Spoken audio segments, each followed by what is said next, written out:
Deep within the silent corridors of our lineage, we often carry burdens that are not our own. Patterns of behavior passed like a heavy, rusted crown. Generation after generation, we see the same echoes: anger, neglect, or the cold weight of silence. We are born into a drama already in motion. The Stoic philosopher Epictetus taught us that we do not choose our roles in the play of life, but we are solely responsible for how we perform them. To break a toxic cycle is to realize that your history is not your destiny. You are the sculptor, and your life is the marble yet to be shaped. The first step is awareness. We must look at our family tree not with resentment, but with the cold, clear eyes of a curator examining a flawed masterpiece. We identify the cracks, the moments where virtue was abandoned for vice, where fear took the place of love. We see the cycle for what it truly is. The Stoic concept of the internal citadel tells us that no matter the chaos outside, our mind remains a fortress of our own making and governance. Breaking the cycle requires the courage to say, "This ends with me." It is the refusal to pass the poison of the past to the innocence of the future.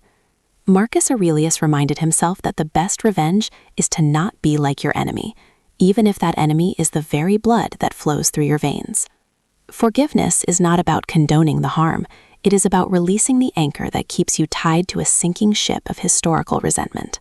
We must set boundaries with the grace of a king, not out of malice, but out of a sacred duty to protect our own tranquility and moral progress.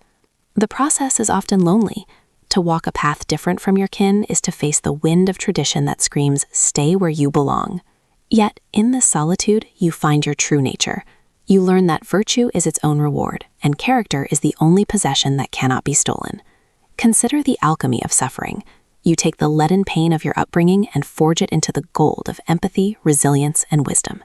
You become the person you needed when you were younger. You provide the shelter you were denied, becoming a source of strength for those who follow. The chain is heavy, but the chisel is sharp. Every time you choose patience over impulse, you chip away at the links of generational trauma.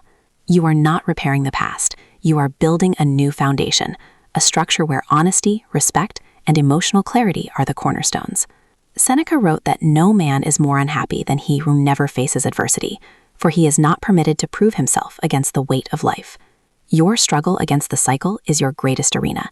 It is where your soul is tested, tempered, and finally made sovereign over its own fate. When you heal yourself, you do not just change your own life, you heal the future. You become a light in a dark lineage. Plant the seeds of a different tree, a tree whose shade you may never sit in, but whose fruits will nourish those you will never meet. Do not seek permission from the past to be whole. The power of the present moment is greater than the momentum of 1,000 years. Stand tall in your autonomy. You are the master of your impressions and the final judge of your actions. The cycle ends where you begin. Be the break in the clouds. Be the exception to the rule. Be the wisdom that your ancestors could not find. This is your virtue. Live not as a victim of your heritage, but as a pioneer of your character. The legacy of wisdom starts now, with you.